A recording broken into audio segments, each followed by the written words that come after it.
Assalamualaikum warahmatullahi wabarakatuh. Perkenalkan, nama saya Rizky Rahmanalita. Kali ini saya akan mempresentasikan hasil poster artikel saya yang berjudul Perbedaan Harga Beras Berkualitas Bawah, Medium, dan Super selama tahun 2025. Oke,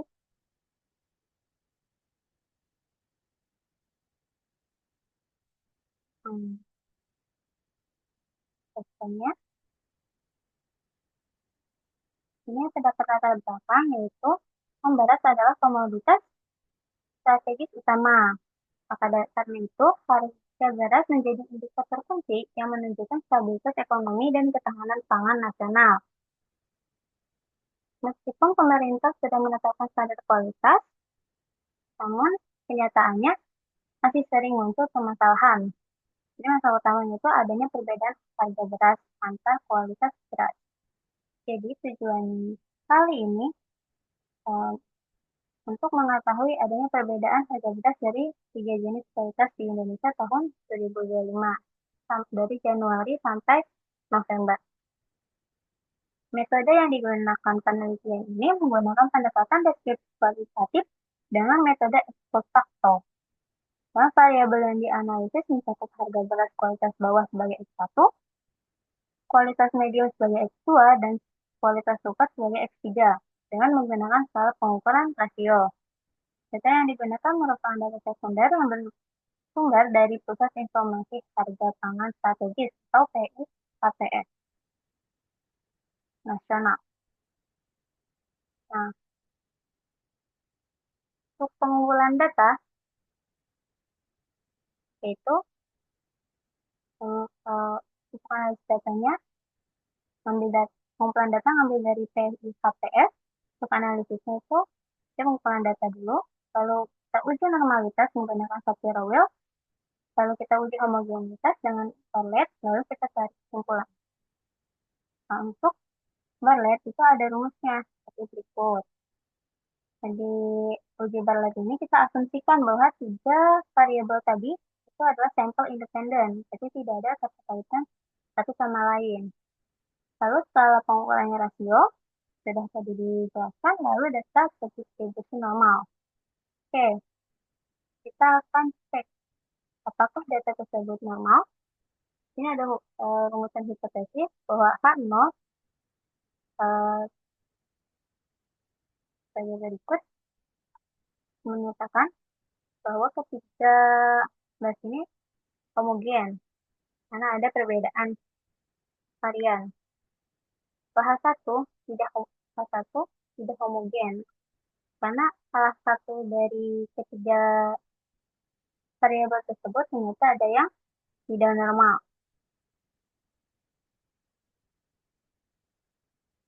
Itu untuk hipotesis awalnya. Jadi kita cek apakah ketiga data tersebut normal. Kita ambil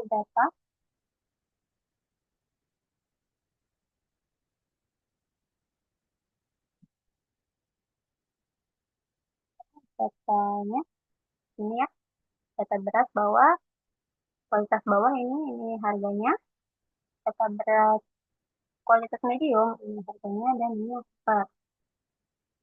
Kali ini kita tidak menggunakan Excel, tapi menggunakan Art Studio. Namun di Art dengan tabel kayak gini tuh tidak akan terdeteksi. Makanya kita akan mengubah menjadi dua tabel saja, seperti ini. Ini harganya, dan ini berasnya. Beras 1 menunjukkan itu kualitas bawah, beras 2 menunjukkan itu kualitas super, kualitas medium, dan beras 3 itu menunjukkan kualitas super. Oke, untuk nama nama Excelnya itu di sini kita tulis data beras tanpa spasi ya. Karena kalau misalnya ada spasi nanti uh, si datanya itu nggak akan terdeteksi di ArcGIS. Oke, kita buka Art yang baru. Nah, sebelum kita masuk ke yang baru, kita import dulu datanya di import database.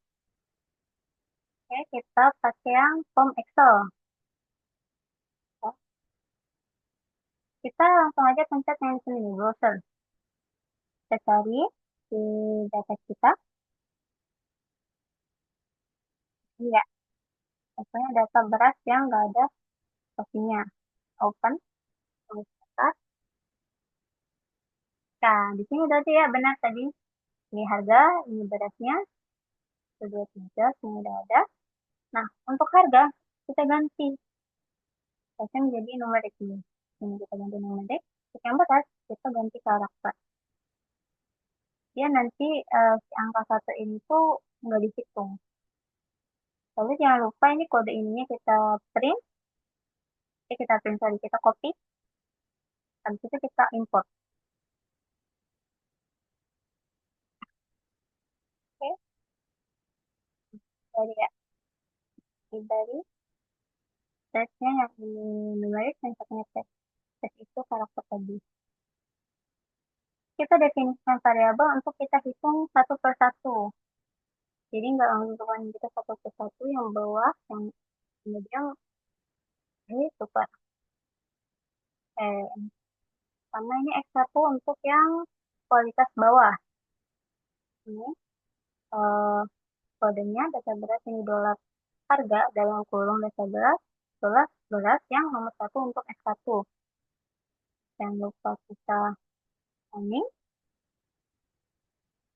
Oke, aman ya. Warna biru berarti dia aman. Yang X2 juga sama. Eh, kodenya sama, cuma kita bedakan X2 ini menjadi dua. Yang itu also aman. X3 juga sama. Oke, untuk munculkan datanya, kita ketik di sini tuh kodenya print. Kalau yang ingin data yang pertama, yang kualitas bawah, berarti X1. Print X1. Sekarang muncul nih harga-harganya. Ini yang khusus harga beras kualitas bawah. Kalau ingin yang kualitas medium, berarti print X2. Sekarang yang muncul. Lalu yang kualitas super, berarti print X3. Sekarang.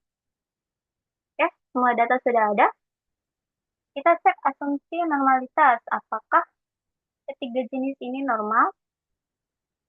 Untuk cek normalitas ini kita ada di label research. Ya, sekarang.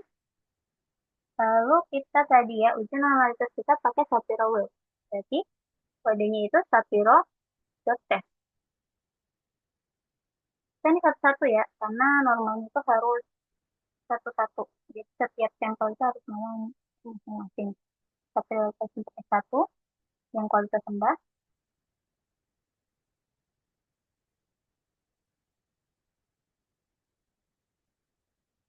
Oke,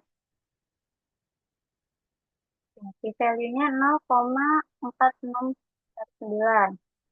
Dengan alfanya itu 0,05. Shapiro test yang kedua, untuk X2, 0,1794. Yang ketiga 0,2629. Oke, sudah kita satukan. Di sini sudah ada ya.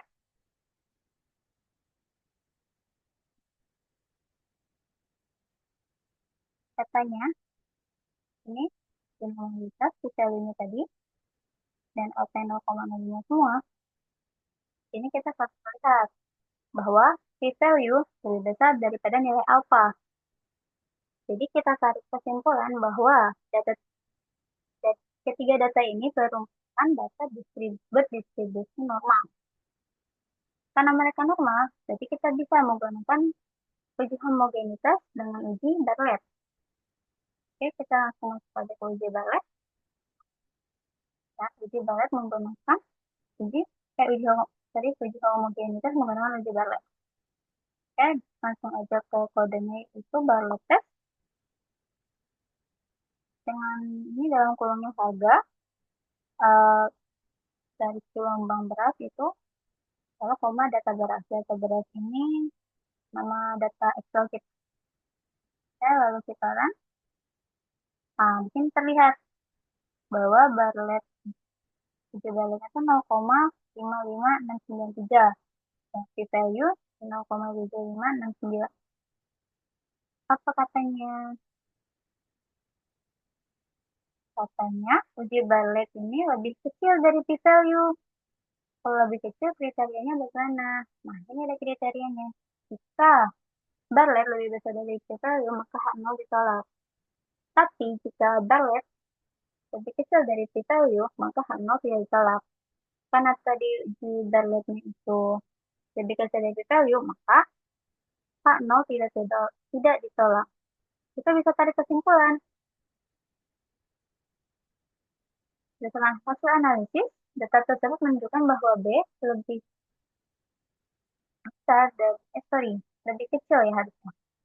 Makin ada resiko, harusnya lebih kecil dari p-value, maka sesuai kriteria pengujian tidak cukup bukti untuk menolak H0. Jadi H0-nya tidak ditolak.